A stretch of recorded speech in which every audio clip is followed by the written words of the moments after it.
Hello, magandang hapon sa inyong lahat. Prepared na ba kayo sa sa bagyo? Ni-record ko ito, no? Hindi ko alam kung ano na nangyayari. Kasi ito, ipapublish ko to Sunday 2 p.m. 2 p.m. Kasi ito ini-record ko kagabi. November 8 ko ni-record ito. So, sa mga panahon na to, kalmado pa. I don't know kung ano mangyayari. Kung ngayon, mag-ingat kayo ngayon, ha?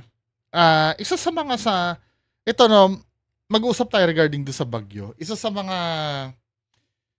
pumukaw ng pansin ko yung video, no. Alam niyo yun, yung nag CPR sa asawa niya. Yung nag-viral, yung pinapump niya yung asawa niya, nasa bubong sila.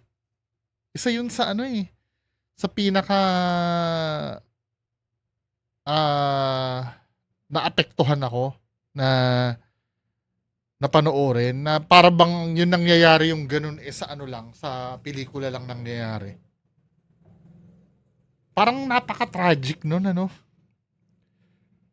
Panoorin nga natin, men.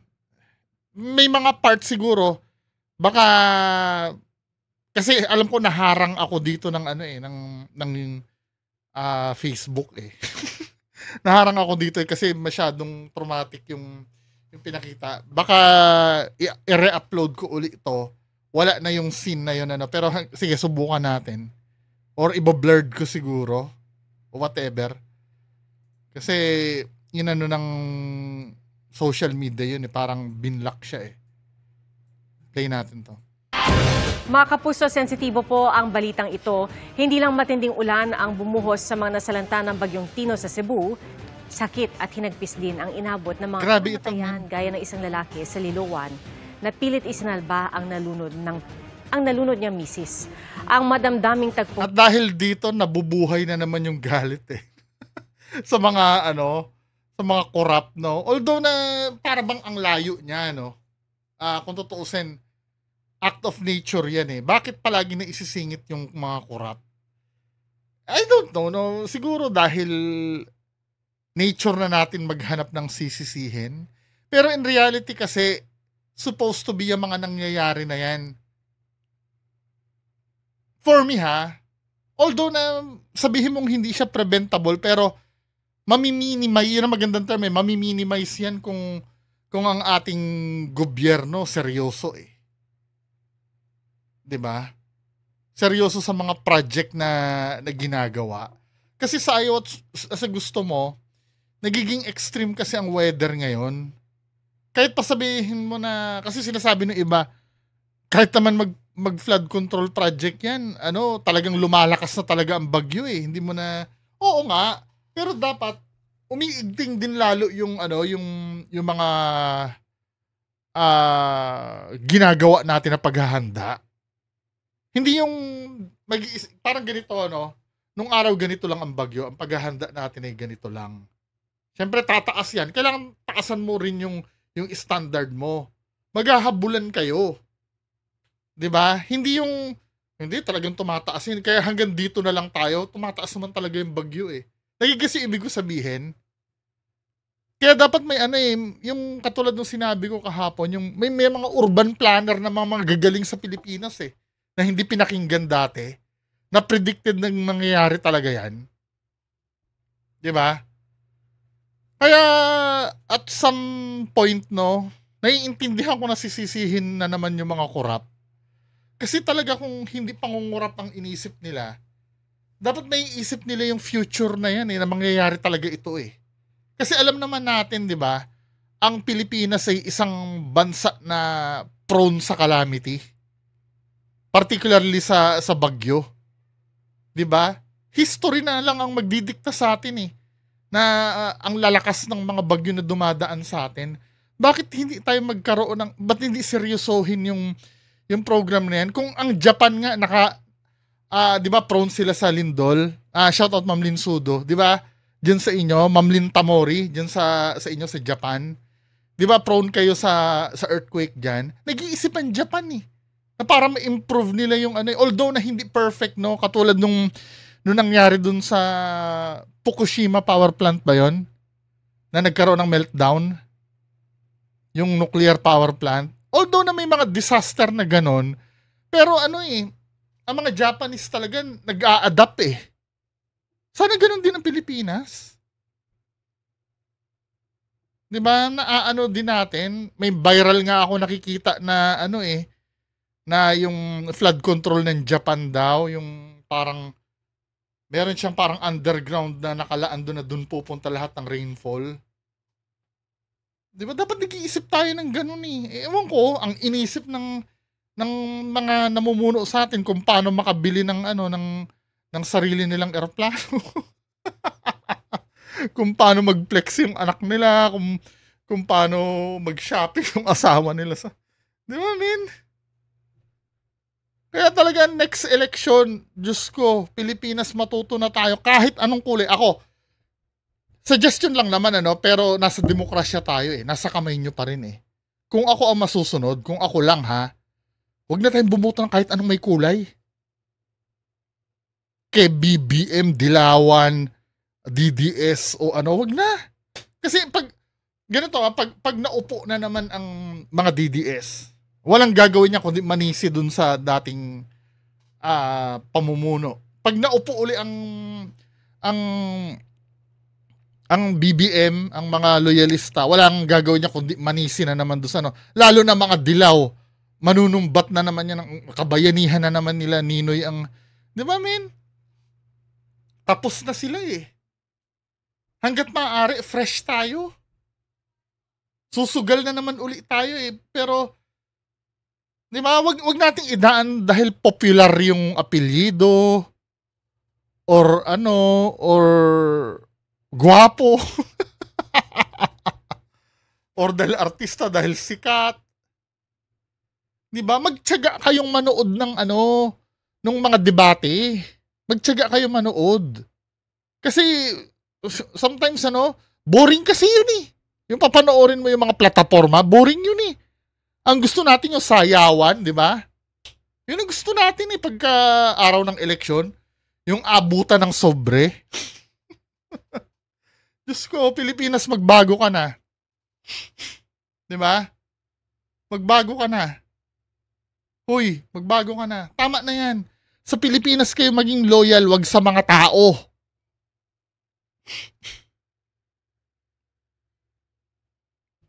Sa Pilipinas tayo maging loyal, wag sa mga tao. Anyway, pagpatuloy na natin to. Kasi, kaya ko lang na-mention yun. Kasi yan na naman yung galit na naman ng tao magigising na naman doon sa mga corrupt officials Diba? Yan sa pagtutok ni Bernadette Reyes. Kaya may relevance yung topic o wala. Sa pagtama ng bagyong Grabe no? Martes, umakyat sa bubong ang ilang residente para takasan ng kulay. Paano kaya sila nakaakyat dyan? Lalo na yung matanda. Paano nakaya ng matanda na umakyat dyan, no? Tik na bahang. Ako nga lang i-repair na nga lang itong bubong. Hindi ko pa magawa. Kailangan ko pa manghiram ng drone sa kapitbahay para makita ko ano i-repair sa bubong So siguro talagang pagka pagka yung hopeless ka na magagawa mo na ang lahat, no? Sa bagay, ako nga nabuhat ko yung rep nung yung binaha na ilagay ko sa lamesa Nagpalubog sa kanilang bahay sa Liloan, Cebu. Pero may Grabe. mga hindi nakaligtas. Isa na riyan si Connie, misis ni Ito yung napaka-traumatic. Estrera. Nakakadulog Kaya yan yung ng puso ang nag-viral na kung napanood niyo yan, baka mamaya maano tayo Sorry kung tatakpan ko. Yan yung sini-CPR. tagpungkuha ng kanilang kapitbahay. Si Emmanuel, pilit sinasalba si Connie. Kwento ni Emmanuel, nag-aakyat sila noon ng mga gamit dahil pinasok na sila ng baha. Si Connie, binalikan pa raw sa kusina ang nilulutong almusal. Pag mga ganyan, sa bagay, nangyari na, Pero, yung mga ganyang pangyayari, hindi naman paninisi ang habol natin Dapat matuto din tayo sa karanasan ng iba. Ito lang yung isang example na pagka-emergency ng ganyan. Putang na yung mga almusal, hayaan nyo na. Importante, buhay natin. May darating at may darating na tulong sa atin. Huwag kayong mag-alala. Huwag yung alalahan yung almusal na yan, di ba? Yes, siguro nagugutom ang anak or ano, pero ano tayo pagka ganyan na urgent, wag na nating isipan ng kung ano-anong mga ano, kasi lahat tandaan niyo mga kababayan ko 'no, naranasan ko din naman dito sa lugar namin na kami ay malubog din, lalo na nung Ondoy, 'di ba? Tandaan niyo, maging mahirap man, lahat ito mapapalitan ito lahat, as long as nabuhay tayo. Oo, masakit talaga. Alam niyo ba nung ano, kasi sisisihin ko na naman yung nanay ko, Kasi nung ano, nung itong bahay ko na binili ko dito, yung mga agent sinasabi sa amin ano, hindi talaga binabaha dito, sir. Hindi talaga binabaha. Baha na siguro ang buong Metro Manila kung aabutin kayo ng tubig dito. 'Di yun ang banat sa akin ano. Di ako na, okay, ang ganda ng lugar. Nung nag-Ondoy, grabe, wash out lahat ng ano, lahat ng mga nandito sa baba. Pati yung mga bagong bili kong, ano ba yung mga binili ko noon, yung home theater, yung mga ano, wala pang isang buwan yun, min. Nangyari kasi noon, yung nanay ko, hello mami, yung mahal kong ina, pinapunta ko dito sa bahay. Ito namang mahal kong ina na to, taing-taing umuwi ng Mindoro. 'Di ba sabi ko, "Mami, may bagyo ngayon, magpalipas ka muna ng bagyo." Hindi.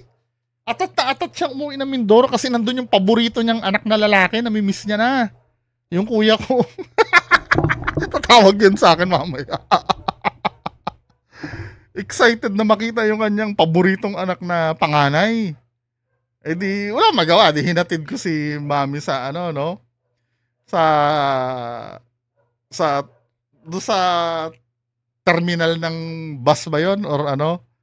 Now, ang ginawa ko naman, tumambay ako sa Trinoma muna. 'Di ba? Malakas na yung ulan noon Nakikita ko na, 'di ba sa Trinoma magkadugtong dati yon, yung SM North at Trinoma. Nakikita ko na, ba't parang kakaiba yung baha? Binabaha na yung harap ng SM North. Tapos yung mga drainage ng SM North, para siyang, alam mo yung whirlpool, na hindi na, although na hindi naman barado, no, lumulubog, pero baha pa rin siya, nakikita mo na gumagano na, parang kakaiba yata ito. Tapos, ano, ang ginawa ko, nagbus ako pa uwi, no? Nagbus ako pa uwi ng bahay. Ngayon, dyan sa may monumento na traffic na hindi na makalusot dahil baha. Tapos napapanood ko na sa ano, may TV kasi yung bus May TV yung bus. Ang pinapalabas doon sa ano, balita. Ang nakikita ko na doon yung baha sa Provident Village. Ondoy ito ha. Baha sa Provident Village, yung mga ano. Ako tatawa-tawa pa ako sa loob ng bus noon. Kawawa naman sila, sabi kong ganun. Buti na lang yung lugar namin mataas. Biglang maya-maya, yung mga kapitbahay namin nagme-message na sa akin. Sabi ganun, sino ang naiwan do sa bahay mo? Sabi ganun. Bakit po? Lubog na yung ano, yung first floor. Yung alam mo yung nanlamig ako mula ulo hanggang pa, sinenda na ako ng ano, ng picture ng ano, Diyos ko. Ano nangyari? Lahat ng ano, pati yung mga bago kong biling refrigerator, yung bagong TV, ano na kaya nangyari? Hanggang sa na-stuck ako dun, na-stuck yung bus namin doon sa may monumento. Hindi kami nakauwi hanggang umaga. Pagdating ng umaga yon, medyo humupa na yung baha. Diyos ko, pag uwi namin ng mga kasamahan ko na ano din, na stranded, itong bahay, ano, talagang wash out talaga. Puro putik. Hindi ko alam kung matatai ako noon o maluluha ako na ano, na hindi mo alam kung paano ka mag-uumpisa. Pati yung mga PlayStation ko, yung mga ano, lahat, yung mga collection ko na laruan noon, puro putik lahat yan. Kasi marami pa ako laruan noon, may mga Transformers pa ako noon Puro putik. Yung mga pinakakaingatan ko na hindi ko binubuksan, putik lahat yun. Lahat. Diyos ko. Kaya nung naglilinis ako ng mga para ako may toy store dyan sa garahe nun eh. Dahil hinuhos ko yung mga Diyos ko. Alam mo yung parang ano ba naman ginawa mo sa akin, God? Parang ganun yung tanong ko nun. Pero as time goes by kasi, marirecover lahat yun eh. May mawala man, may mga nasira, no? Na pinaghirapan mo. Maibabalik as long as nabuhay ka. Kaya talaga pagdating sa mga ganyang pagkakataon, medyo napahaba tayo kasi naano ko doon dahil may nilulutong almusal. Ano ba yan? Huwag muna yan. Darating ang time na may tutulong tayo, makakatiis tayo ng gutom ng 24 hours. Siguro naman sa 24 hours na yon may darating na tulong sa atin. Hindi tayo pababayaan. Kahit ba naman disappointed tayo sa pamahalaan no? Darating ang tulong, hindi man sa pamahalaan, sa Diyos. Magagawa ng paraan ng Diyos. Diba? Unahin ang buhay. Tamo ngayon, kahit pa paano, hindi naman sa sobrang sagana ko, no? Kahit pa paano, yung mga nawala sa akin noon, medyo na ibabalik ko naman na. Medyo sobra pa nga yung iba eh. 'Di ba? Part ng buhay yan eh. Yan yung mga pangyayari sa buhay natin na pwede nating ikwento sa iba na may matutunan sila sa kwento natin. 'Di ba? Kasi walang thrill ang buhay natin kung walang mangyayari na ganito. Wala tayong mga pelikulang pangyayari na ikukwento natin sa mga magiging anak natin, sa magiging apo natin. Alam mo ba, apo, nung araw, ganyan-ganyan, di ba? Hanggang mabilis rumagasa ang tubig. Agad kinuha ni Emmanuel ang dalawang anak nila para makaakyat sa bubong. Naiwan si Connie. Ang sabi ko na lang sa kanya, dapat makaabot siya ng kisame para maabot niya yung hero namin, para mapuk niya, para mailalaman na may tao sa ilalim. Pag-akyat sa kasi hindi lang tubig yan eh, putik din yan eh. bubong, nagpasaklolo sina Emmanuel para masagip ang misis. Ayon sa kapitbahay na kumuha ng viral video ng mag-asawa, narinig nilang kumalabog ang bubong ng bahay ni Connie at sumisigaw na ito ng tulong. Pero mahirap baklasin ang kanilang bubong. Nag-dive ako. Parang yun nangyari sa doon sa 7-Eleven sa may BB, sinong taga Valenzuela din dyan. Parang ganyan yata yun nangyari nun eh. Narinig ko din yung istorya. Di ba ang pintuan ng 7-Eleven, parang yung di ganun siya, yung push-pull, di ba? May baha pa sa labas. Ayaw pa nilang lumabas. Akala nila, hindi sila aabutin doon sa loob. Doon sa BBB. Yung 7-Eleven doon. Hanggang sa dumating na yung tumaas na yung tubig, sa sobrang ragasa na, hindi na rin mabuksan yung pinto. Parang yung sa kotse, di ba? Ganun yung sa kotse, pag may ragasa sa labas, yung pressure hindi mo mabubuksan eh. Hanggang sa pinasok sa loob, yun din. Nag-attempt din sila na umano sa bubong. Pumunta, hindi na sila inabutan. Nalunod na sila. Diba? How tragic, no? Siya para makita ko yung misis. Tapos once nakita ko na siya, pinull out na namin pataas. Nagpatulong ako sinong marunong mag-CPR kasi ako wala na akong lakas pag-CPR. Isang kapitbahay ang nagpresentang mag-CPR kay Connie, pero nabihan niya ako na wala na pulso. So, hindi ako pumayag na wala na.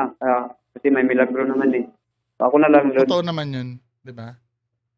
May milagro naman. Pero, sometimes, no, ika nga sa Ecclesiastes, no, lahat kasi tayo nakatakda na eh. Diba? Well, sa yun, sa point of view ng biblical point of view yun. Lahat tayo nakatakda na. Some of us hanggang doon na lang talaga. Kaya lang, 'di ba? Masakit yung yung kung paano mangyayari 'yon, 'di ba? Hanggang nag-CPR hanggang maghapon. Masakit na tinanggap ni Emmanuel ang katotohanan. Wala na ang kanyang kabiyak. Nang ma-rescue na sila, nakiusap siyang dalhin sa ospital ang asawa. Pero sa ilang ospital na inikot niya, walang Connie na na-admit.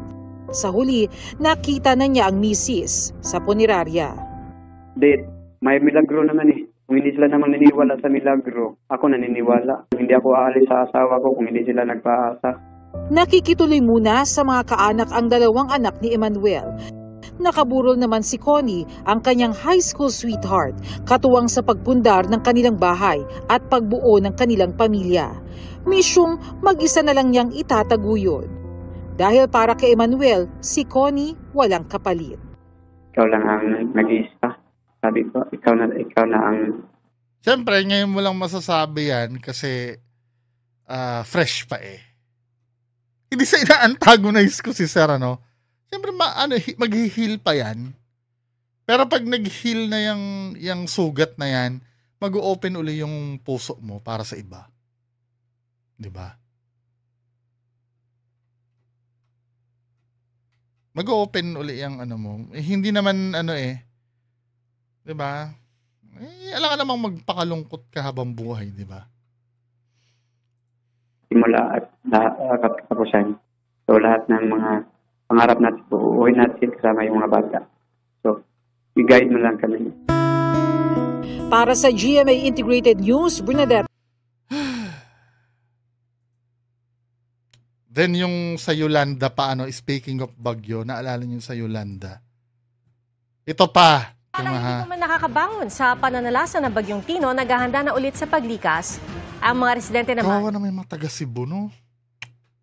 Tama naman na. Sa Eastern Visayas at mula sa Catbalogan, Samar, nakatutok live si Nico Sereno ng GMA Regional TV. Nico, go ahead. Pia, puspusan ang paghanda ng mga taga-Eastern Visayas sa posibleng epekto ng Bagyong Uwan dito sa kanilang lugar. Sa gitna ito ng pagunita ngayong araw ng anibersaryo ng Bagyong Yolanda. Yan naman, yung Yolanda na yan, dapat natuto na tayo dyan. Mamaya mag-uusap tayo, ha?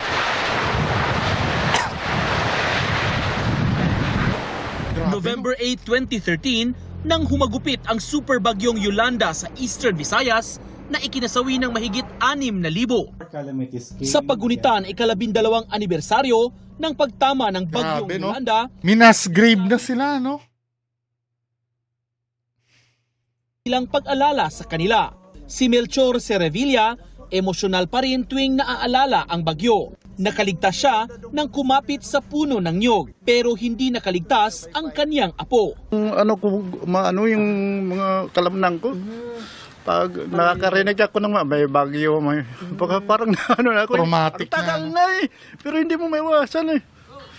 Nervyos ka. Oo, pag sabi na may typhoon, na ko eh. Nagkaadan ako ng trauma.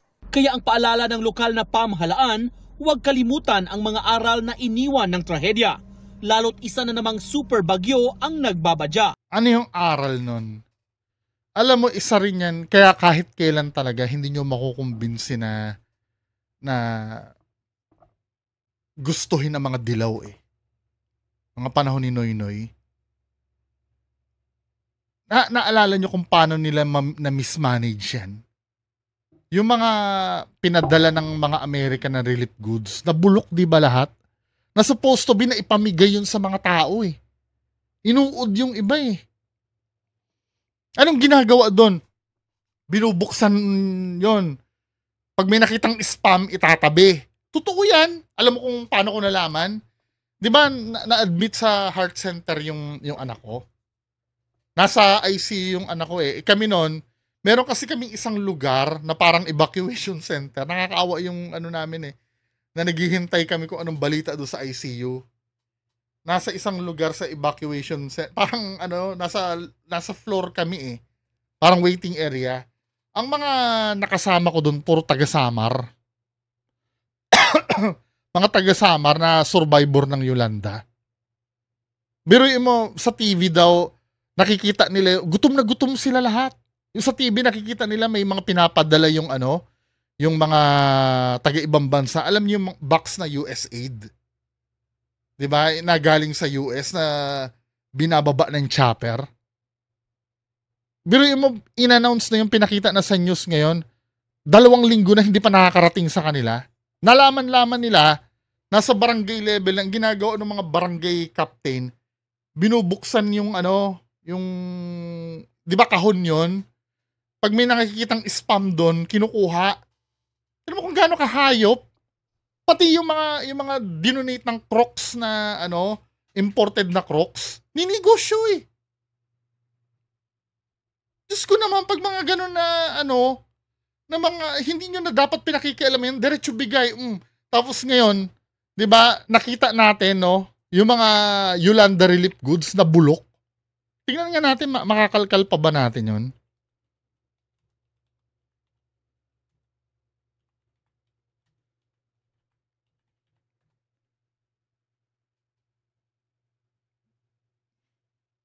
Ayan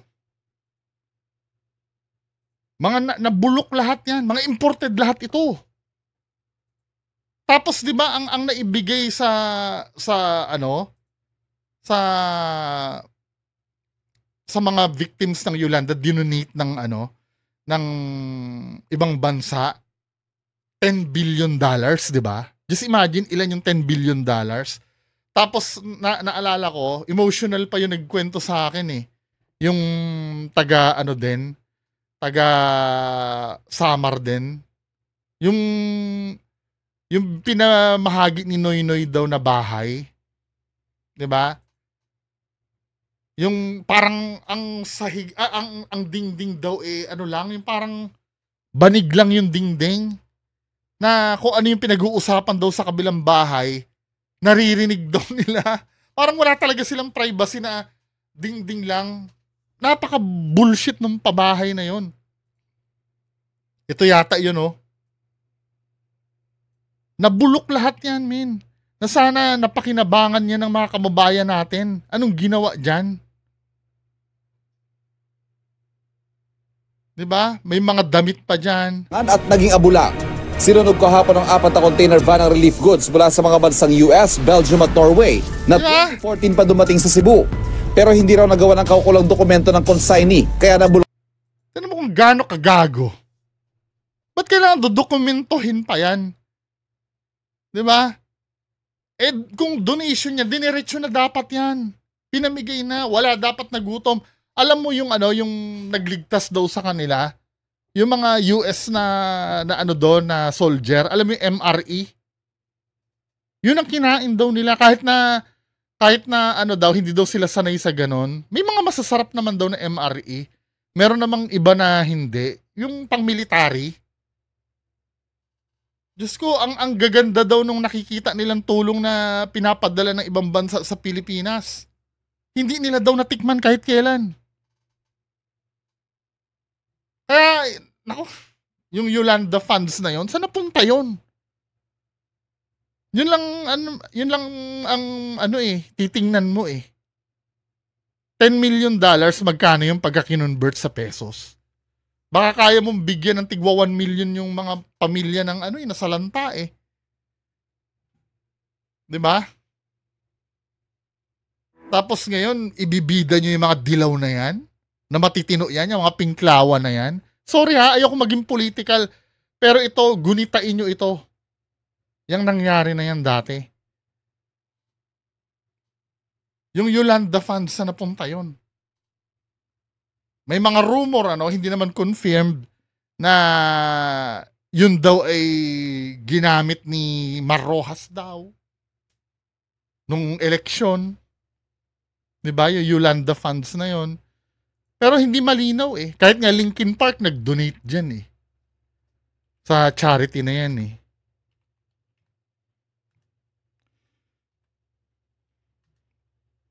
Tamo. Nagpagawa sila ng saan napunta din ito.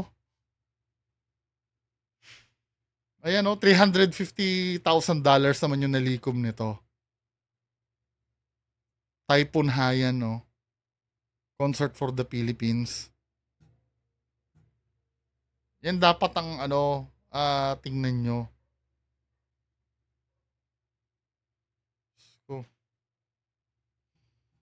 Mga kababayan ko. Kaya ngayon, yung mga iluluklok nyo Sana wala ng kulay. Wala ng trapo.